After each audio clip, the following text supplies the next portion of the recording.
Royal Hospital.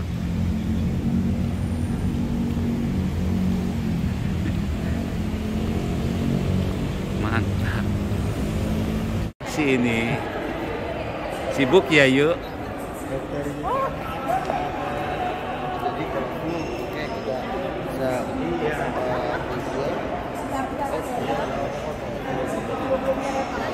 Katanya pengen dimasukin YouTube. Tuh ya kan? Fotonya keren banget tuh kemarin. Siapa? Foto Indo. Oh ya, tunggu. Di sana dok, duduk. Kayak bukan foto kemana?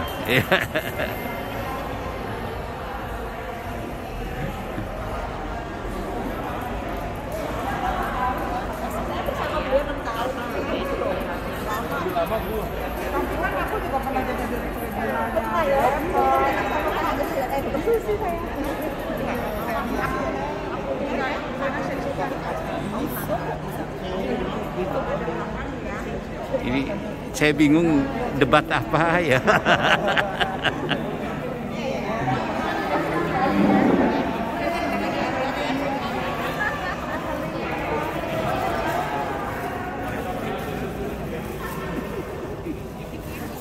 Ini yang punya Mandaya ini harus dimasukin. Gimana Bun?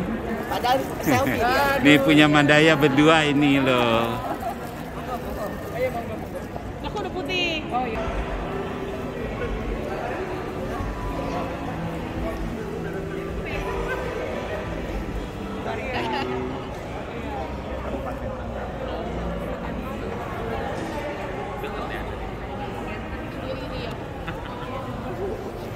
Aja. Dulu kita berdua aja kan ya? Makanya sekarang udah ini aja taruh di atas. Oh iya. Yang akan menghadiri acara pelantikan pengurus ASI. Sebelum acara dimulai, kami dapat menikmati coffee break yang sudah berundang di area sebelah kanan. Kami bersilakan. Ya dok ya. Hah? Kalau KHC saya menghindar terus. Bayarannya mahal soalnya. Dokter Budi, kita di Purwasukasi ada ini tuh dong buat yang mau mediator, ada mediator ada program kita, atau program nanya. Oh iya. Ayo. Aku buka masker terhati.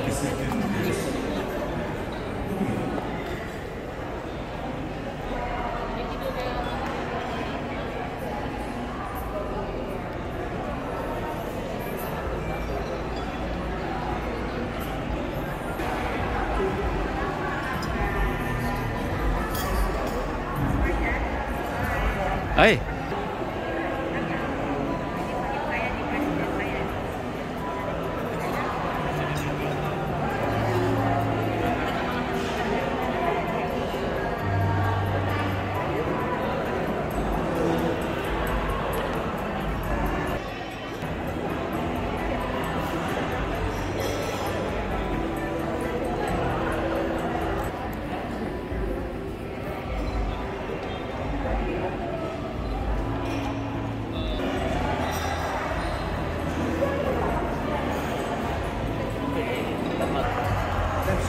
Iya.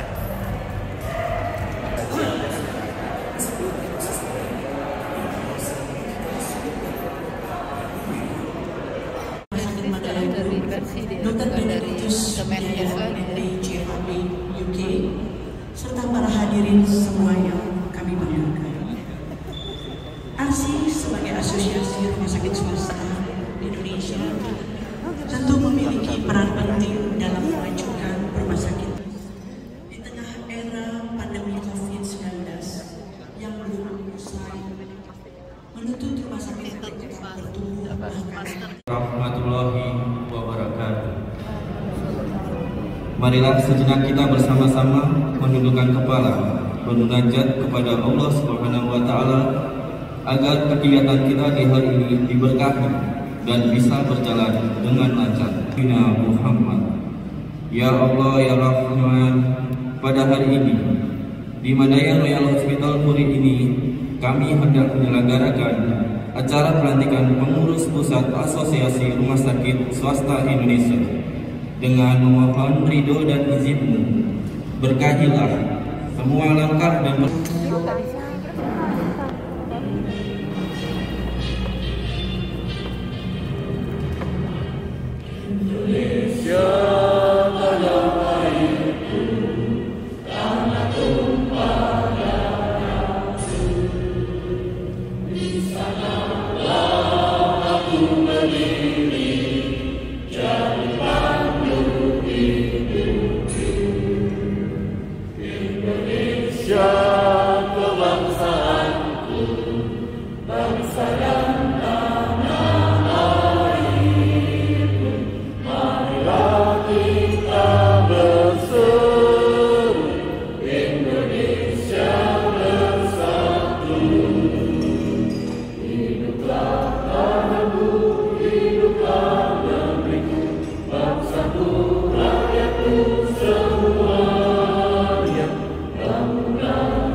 Surat keputusan Ketua Umum Asosiasi Rumah Sakit Swasta Indonesia nomor 023-SK/PB/RC/10 tahun 2022 tentang pengangkatan pengurus pusat Asosiasi Rumah Sakit Swasta Indonesia.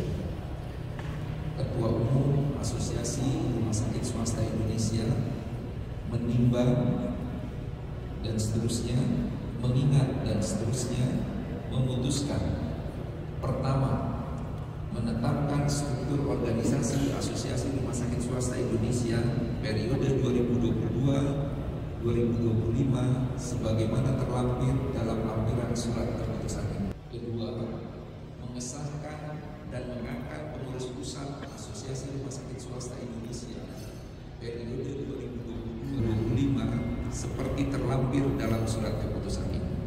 Ketiga, surat keputusan ini berlaku sejak tanggal ditetapkan dengan ketentuan apabila di kemudian hari terdapat ketentuan akan dilakukan perbaikan sebagaimana mestinya. Ditetapkan Jakarta pada tanggal 27 Oktober 2022. lampiran tentang pengangkatan pengurus pusat Asosiasi Rumah Sakit Swasta Indonesia. Susunan pengurus pusat ARSI periode 2022-2025. Dewan Pengawas Dr. Hasmoro, spesialis anestesi KIC. 2. Dr. Musaidah Mars MHS. 3. Dr. Gigi Susi Setiawati Mars Viswa. Berikutnya kepada yang kami sebutkan untuk maju ke depan. Ketua Umum Dr. Gigi Iksan Hanafi Mars MH. Sekretaris Jenderal Dr. Nur Arida Sofia MPH. Wakil Sekretaris Jenderal 1. Dr. Irwan Herianto Mars. 2. Fajarudin Sihobing SEMM. Bendahara 1. Dr. Esi Osmanandi MM. 2. Fajar Rahmani. Kompartemen Pengembangan Organisasi 1. Dr. Iskandar Suhardi MM. 2. Dr. Masudi AM MS. Kebetulan beliau di luar kota. 3. Dr. Yudi Iskandar. Beliau juga di luar kota. Kompartemen Hubungan Antar Lembaga Dr. Titi Sahrul Amri MH. Dr. Tani Wono Sarif SH MPres MM. Dr. Indiwan Delias Maswar Mars Viswa. Kompartemen Jaminan Kesehatan dan Asuransi Dr. Yosefa Rumbawati Mars. Dr. Daniel Budi Wibowo MKes. Dr. Ediansa Mars MM. Dr. Zulfikar Andi Gusli MM AAK. Dr. Henry Triana MM. Yang tidak maju kebetulan yang bersangkutan itu. Jadi mengikuti melalui kompartemen medis, penunjang medis dan keperawatan Dr. Roni Albert Wijaya Mas. Dr. Dia Agustina Walio. Ibu Yulia Indrianti AMK SKM Mars. Ibu Titi Widianingsi Sarjana Keperawatan MS. Dr. Antoni Halim Gunawan Mars.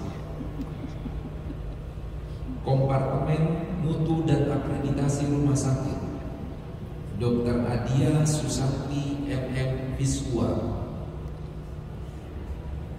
Dr. G.A. Gusmiati Mars. Dr. Caroline Kawinda Mars. Dr. Diki Julius Mars Viswa.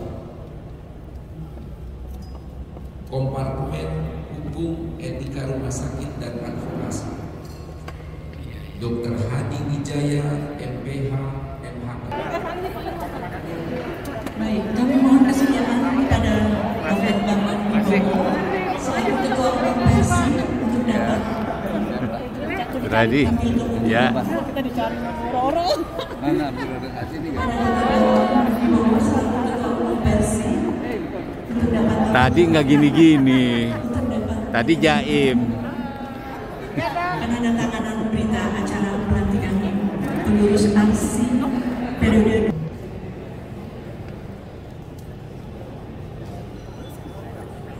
Tangan dong. Tepuk tangan dong. Tepuk tangan dong.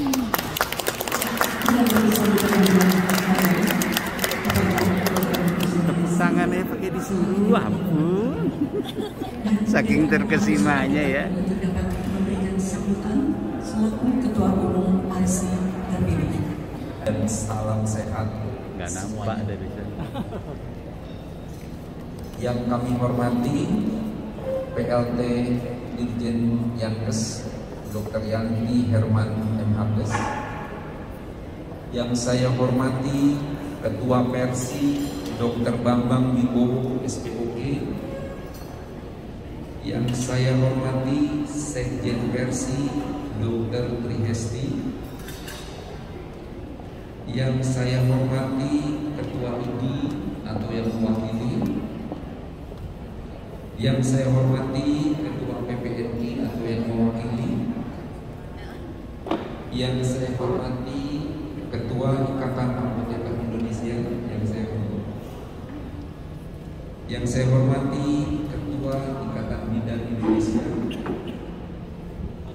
yang saya hormati Dewan Penasehat Dr. Hasmoro, Dr. Musaida, dan Dr. Susi, yang saya hormati Pak Ben dari Mandaya, yang saya hormati para pengurus ARSI yang baru dilantik, dan tentunya yang kami cintai para undangan, para direktur rumah sakit di wilayah Banten, Bekasi, Bogor, Depok yang sudah berkenan hadir pada pagi hari ini.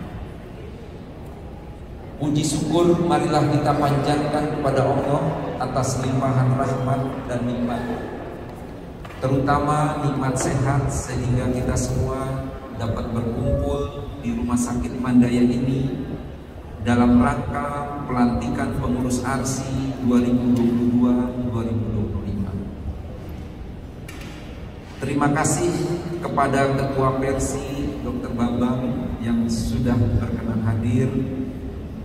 Terima kasih kepada para mitra, ada IDI, ada IAI, ada IPI, ya, PPNI, dan rekan kami dari Mandiri dan Hebat atas kesediaan memenuhi undangan dari ARSI 18/2021 yang sudah membimbing kami dan menghantarkan ARSI menjadi asosiasi rumah sakit yang utama di ranah rumah sakit Indonesia. Terima kasih juga kami sampaikan pada pengurus ARSI 2022-2025 yang sudah bersedia dan mendedikasikan diri bekerja sama akan berperan untuk membantu manajemen rumah sakit menghadapi dan melalui tantangan tersebut.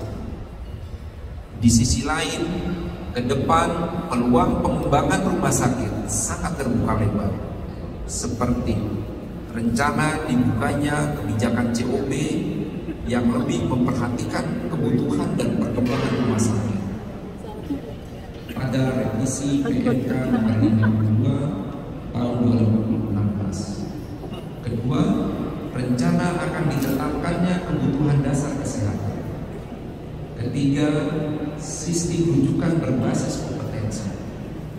Keempat, rencana semakin besarnya perbedaan alokasi gizi antara rumah sakit swasta dan rumah sakit pemerintah.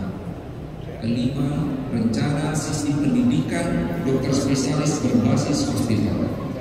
Dan keenam adalah berbagai kebijakan lainnya.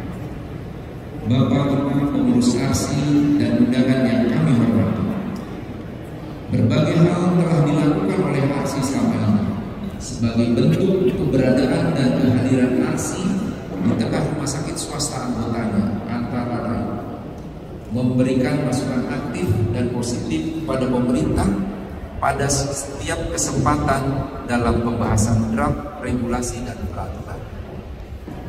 Keempat, memperjuangkan klaim COVID dan kedaluarsa dan peraturan pembayaran klaim COVID yang berlaku mundur.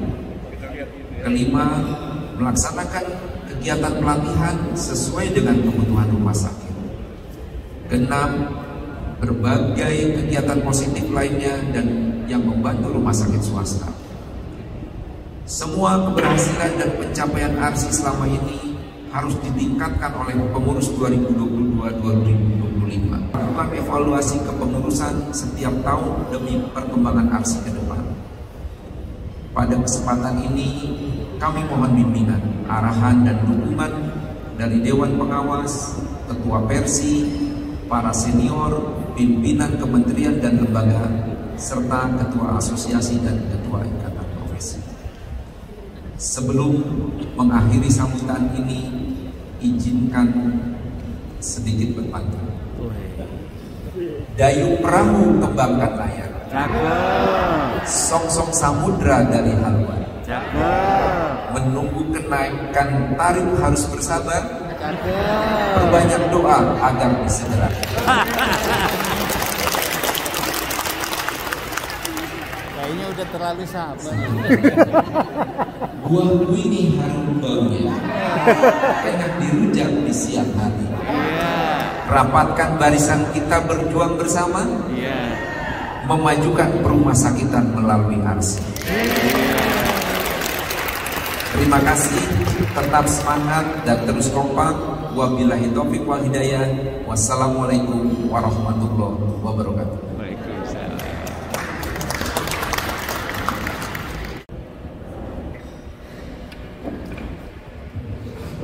Assalamualaikum warahmatullahi wabarakatuh. Waalaikumsalam. Yang terhormat Bu Yanti, PLT Direktur PKR. Direktur PKR-nya Bu Yesi.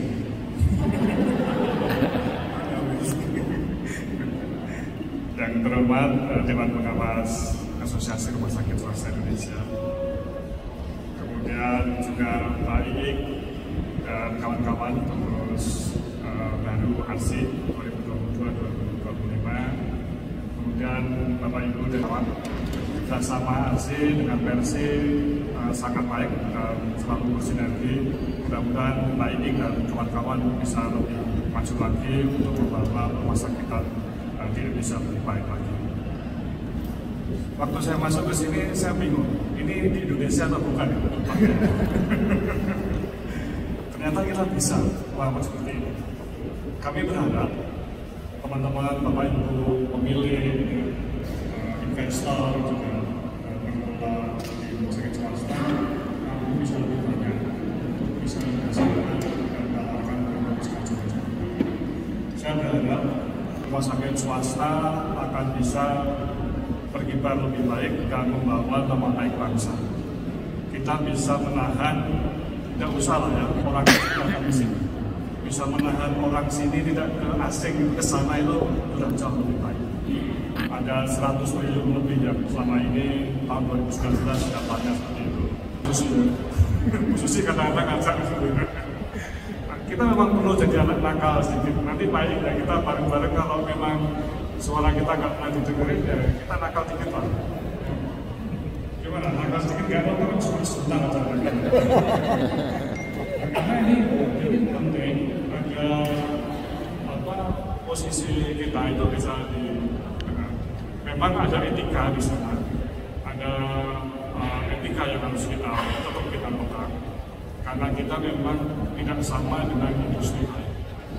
Pembahasan dan penetapan kode etik ini penting untuk kita semuanya dan masukan-masukan dari mewujudkan pusat kedokteran multi pertama di Provinsi Banten.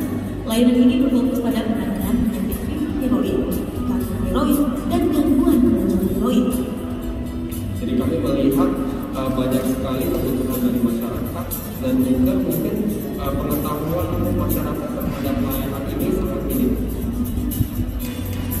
Salah satu metode terapi yang digunakan adalah ablasi tiroid radioaktif Polonium 131 FAI dengan tujuan menghilangkan keganasan seluruh kelenjar tiroid. Dari beberapa belas rumah sakit yang aktif untuk melayani terapi kedokteran umum 2007. Keunggulan metode terapi ini mampu menangani tiroid baik pada anak maupun dewasa tanpa tindakan pembedahan atau operasi. Mandaya Royal Hospital Turi, Hospital lain Johan. Yes. Assalamualaikum warahmatullahi wabarakatuh. Selamat pagi, salam sejahtera buat kita semua. Tadi kalau Pak Iing bilang saya PLT Dirjen Yankes itu doa ya. Sebenarnya PLT Dirjen Kesehatan Rujukan karena tadi Pak Bambang bilang memang Dir PKR-nya nggak punya SD ya Bu ya.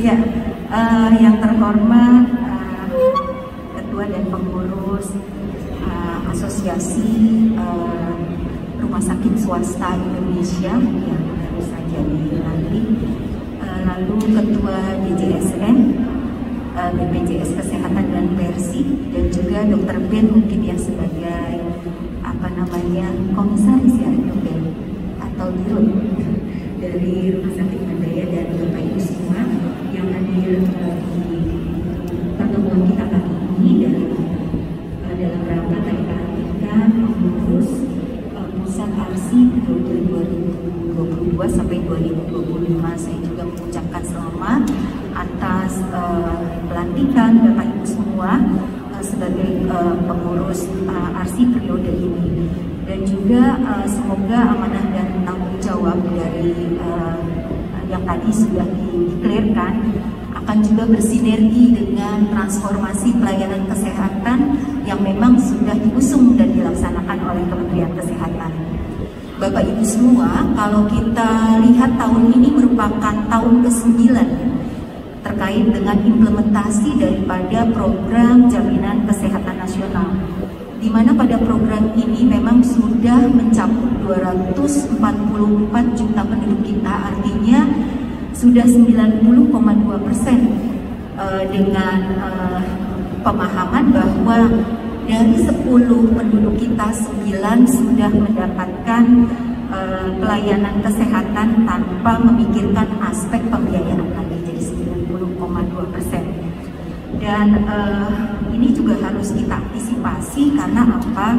Kalau kita lihat beberapa negara yang ada bahwa tren untuk health spending-nya atau beban untuk biaya kesehatannya itu ada beberapa negara yang melebihi daripada pertumbuhan GDP-nya sendiri seperti Cina, Singapura, Thailand, dan Australia.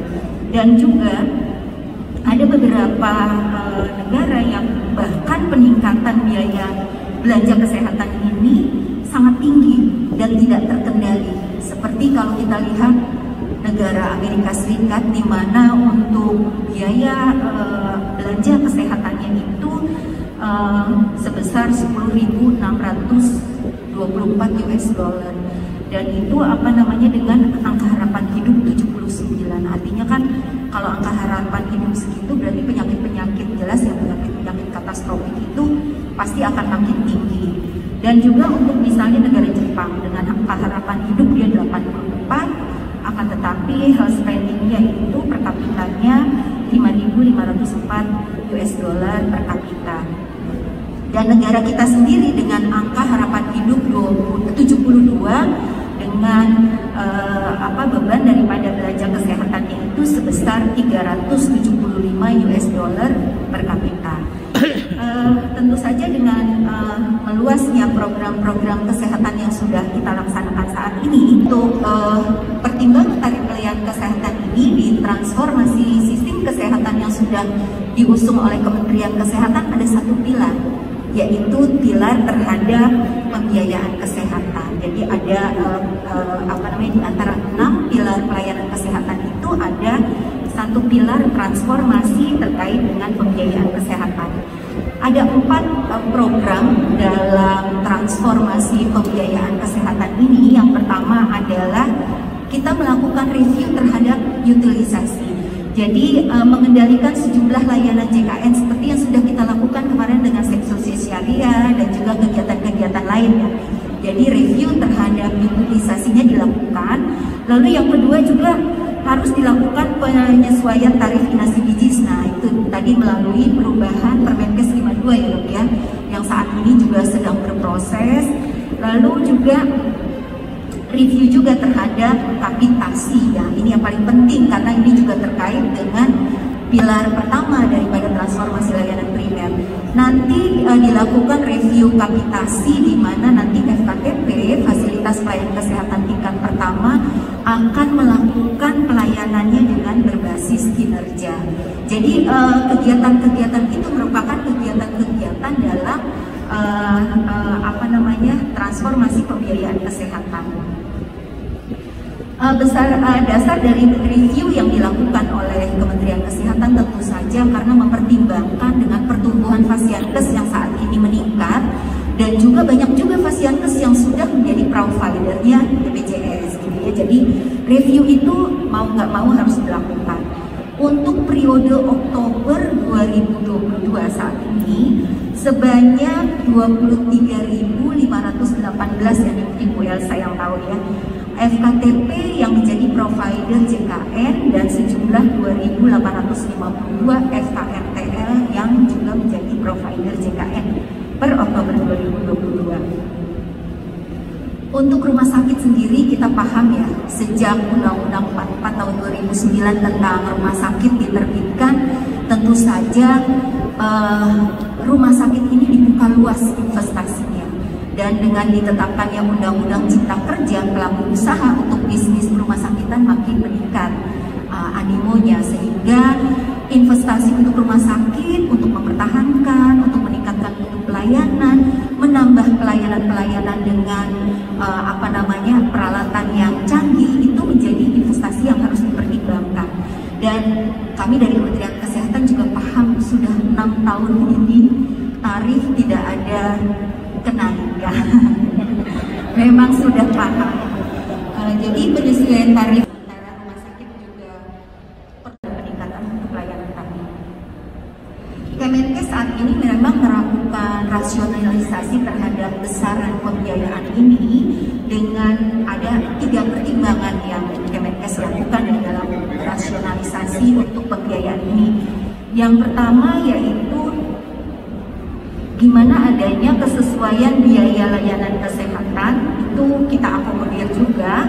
Misalnya ada tarif-tarif yang anomali ya, yang nggak pas. Kan kalau Bapak Ibu lihat ada yang tinggi banget gitu ya, ada yang kurang gitu ya. Nah itu jadi kita melakukan kesesuaian terhadap layanan itu. Jadi nanti mengukur kemampuan dana, tapi tetap pertimbangannya dengan mengukur kemampuan dana jaminan kesehatan sosial ini sampai nanti 2024 ya harusnya tetap positif gitu, jangan negatif juga gitu ya. Jadi menyesuaikan layanan tapi pertimbangannya juga tentu saja dana harus ada sampai 2024 nanti. Lalu pertimbangan untuk rasionalisasi besaran biaya ini yang kedua adalah mengatur biaya layanan. Karena kalau kita lihat mengacu ke PP 47 tahun 2021 tentang penyelenggaraan bidang rumah sakitan, itu kelas rumah sakit tidak dikurung lagi dengan ada berapa sebenarnya pelayanan medis spesialistiknya di sana. Jadi nanti dengan sistem rujukan pelayanan kesehatan, jadi kita akan merubah Permenkes 1 tahun 2012 tentang sistem rujukan pelayanan kesehatan, nanti bukan berdasarkan jenjang daripada kelas, akan tetapi berdasarkan kompetensi atau kemampuan daripada pelayanan kesehatan. Tentu saja nanti pembiayaannya juga harus mengatur itu gitu ya. Tidak mengenal kelas lagi, kalau memang di situ ada orang, ada alat, ada sarana prasarana, larinya ke situ harusnya pembiayaannya akan sama. Dan juga tentu saja rasionalisasi yang ketiga nanti dalam penentuan tarif ini adalah tarif ini harus mendukung gitu program nasional yang umumnya, yaitu yang saat ini kan preventif promotif dan juga insya Allah nih nanti rencananya nanti kita akan bahas lebih dalam terkait dengan kelas rawat inap standar ini yang sudah pernah dirapatkan ya. Kami paham ya untuk uji coba saat ini sangat paham sekali, tapi karena ini kebijakan yang memang akan dijalankan, mudah-mudahan rumah sakit Bapak Ibu juga akan siap-siap melakukan tahapan untuk pemenuhan kris. Tapi ini saat ini memang masih uji coba, nanti kita lihat kriterianya apakah bisa implementatif atau berapa banyak sih imbas daripada implementasi dari kelas rawat inap ini. Dan diharapkan nanti rasionalisasi pembiayaan yang sudah dilakukan, jadi biayanya itu rasional, nantinya selain akses mutu pelayanan kesehatan rumah sakit juga akan lebih meningkat. Pengurus ARSI yang dilantik saat ini, semoga upaya pemerintah, karena tidak mungkin pemerintah melakukan kebijakan tanpa didukung oleh semua stakeholder termasuk dengan organisasi rumah sakitan ini. Semoga kita dapat berkolaborasi dalam transformasi layanan kesehatan yang sudah diusung, terutama untuk rujukan dan juga pembiayaan kesehatan. Saya Saya tidak pandai berpantun, tapi saya berdoa semoga semua upaya kita ini memang dapat meningkatkan pelayanan kesehatan dan meningkatkan derajat kesehatan masyarakat di Indonesia.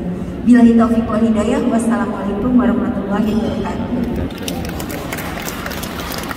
BPJS itu diluncurkan saja ya sekitar November ya, itu kita dari yang Asprin KFI sudah melakukan ya istilahnya PKS itu ini ada yang nggak pas nggak, banyak yang nggak pas ya kan, tapi tetap yang munculnya dari pusat. Nah ini dari dulu ya begitu aja, jadi kadang-kadang saya bilang sama teman saya udahlah nggak usah didiskusiin, biar aja terserah BPJS saja ya, karena memang nggak mempan, kita nggak tahu seperti gimana. Bicara mutu berarti saya kok kayaknya transaksional ya, padahal dari dulu saya selalu menjaga teman-teman ini selalu menjaga mutu ya, jadi memang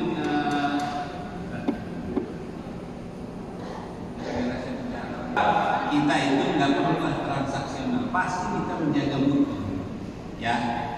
Nah ini masalah kenaikan ya sebetulnya hak kita ya, saya nggak tahu, saya pernah bicara nanti ini juga kita akan mendengar tanggapannya. Ibu kan sebagai seorang aktuaris ya, masuk ke DJSN itu sangat keren sekali, Dewan Jaminan Sosial Nasional, termasuk menjamin tentang tarif. Kok kenapa ya saya sering mendengar teman-teman semua, bukan karena saya, bahwasannya ini adalah tarif itu pasti prosesnya politik.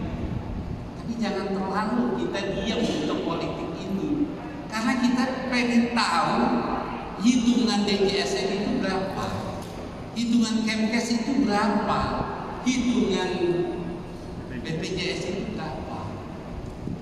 Jujur bahwasannya 8 tahun hampir menginjak 9 tahun ya, saya perlu ungkapkan di sini, saya berani karena coba lihat BBM naik, pajak naik, bahan habis pakai naik, apalagi kira-kira teman-teman semua naik, UMR naik, UMP naik ya. Jadi sebetulnya saya berbicara begini bukan untuk memprovokasi, dan mungkin bicara saya di 2 tahun yang lalu beda dengan yang sekarang nih di 2022. Ini saya bingung siapa yang mesti melakukan ini, yang mesti mengawasi adalah Dewas BPJS, Dewas dari Kemenkes, juga DJS saya dijamin. Kok kita a priori sekali kalau kita bicara tarif itu kayaknya kita mutu loh ya, udah pasti. Yang nggak mutu silakan dibubarkan saja. Jadi tidak ada kesan transaksional di sini. Ya, kita adalah pelaku pelayanan kesehatan supaya apa? Tarif ini sumbernya BPJS dari mana? Saya tidak pernah selalu menyalahkan BPJS, karena BPJS itu menerima dari Kementerian Kesehatan. Cuma memang mungkin kitanya yang nggak pernah rewel. Saya mau bisa ini udah berapa kali misalnya Pak Isan, saya katakan bagus Kementerian Kesehatan yang berubah sendiri kata dapat, akhirnya kita dapat hak kita tuh ya. Nah sekarang sudah 8 tahun ya kan, 2016 betul bukannya naik ya, ada yang naikin, ada yang turunin, apakah akan seperti ini? Makanya tadi saya mendengar kata rata-rata itu dari Pak Fajar, wah ini repot nih ya, ada saya udah bangga, seneng 30% naiknya rata-rata gitu ya, tapi ini rasanya sih rata-rata itu bisa beda pengertiannya. Jadi mohonlah sebetulnya sentralisasinya itu ada, hitungan aktuarianya itu ada di DJSN. Kita ingin tahu pernyataannya tarif yang sekarang itu cukup atau tidak. Kalau dari kita sekarang pasti nggak cukup ya, selalu mengatakan tidak cukup, tapi saya minta dari DJSN seorang aktuaris. Terima kasih.